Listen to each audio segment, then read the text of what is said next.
Welcome to the Discussions in Body Art podcast. Studio owners, regulators, and other stakeholders in body art safety are welcome. I'm John Johnson, your host. Most content, including blog posts, are on Patreon, and the webpage can be found at newflowerstudio.com, where you'll find some surveys that I'd love for you to fill out. Thanks for listening, reading, or watching. I hope you subscribe.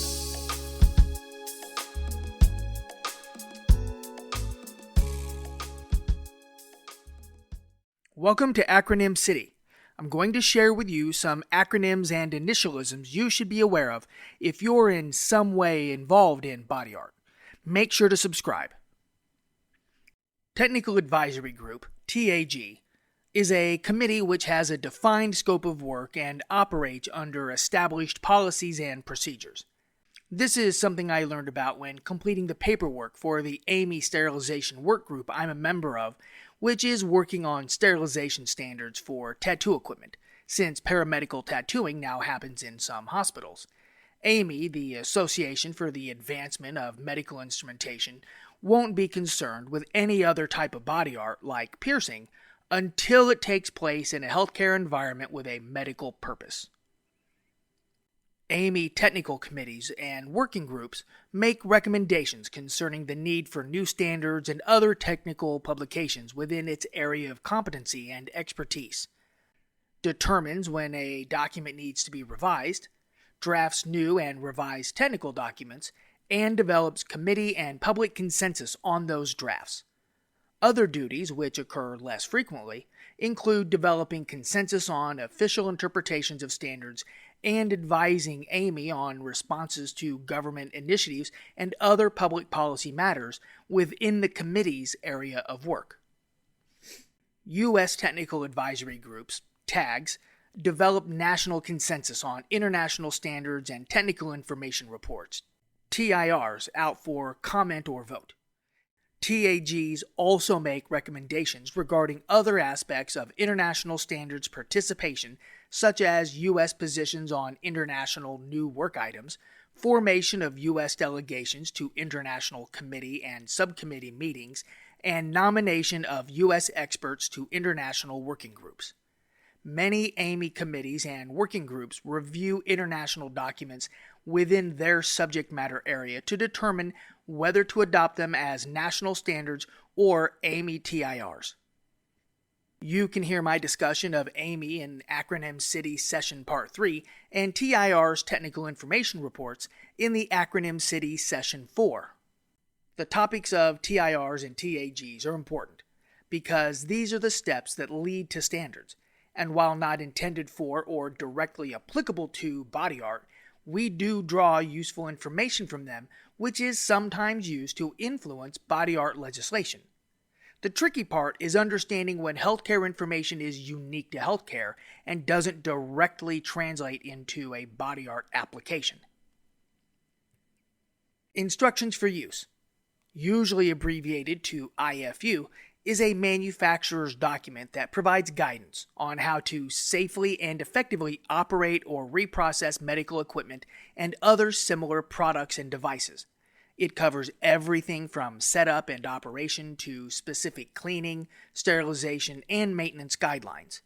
Hospitals use, manage, and maintain an almost unlimited amount of equipment, including surgical instruments and decontamination and sterilization equipment.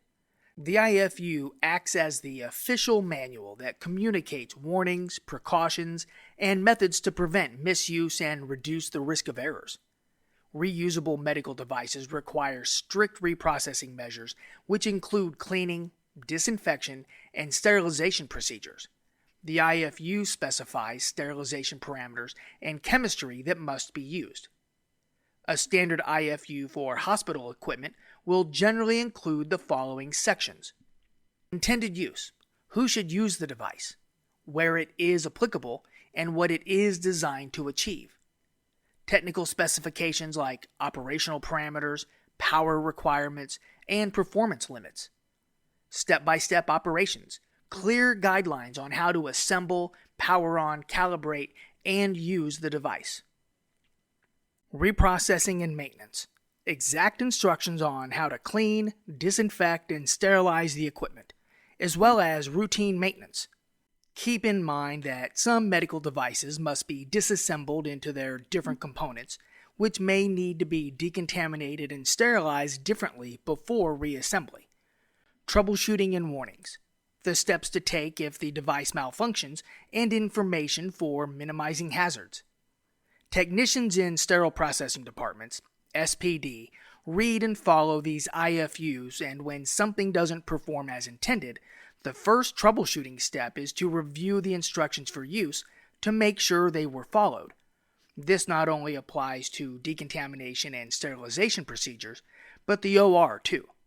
Fun fact, operating equipment updates so frequently that surgeries may have a vendor rep from a device manufacturer literally in the OR with the surgical team to look over the surgeon's shoulder to tell them how to use their equipment. Next, I'll discuss SPD since I've already mentioned it. In a hospital, SPD stands for Sterile Processing Department. It's the unit responsible for cleaning, decontaminating, inspecting, assembling, and sterilizing medical instruments, including many reusable devices.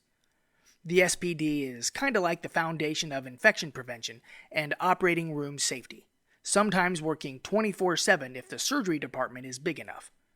Decontamination is done in the SPD.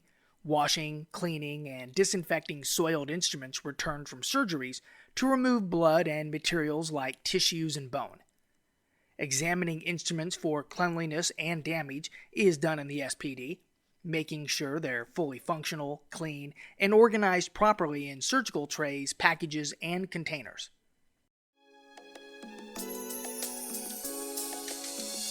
This is the halfway point of this session and the end of this free version. I invite you to subscribe on Patreon and hear or watch the rest. Most discussions in body art content, including free blogs, are on Patreon, and surveys are at newflowerstudio.com. Thanks for your interest in safe body art.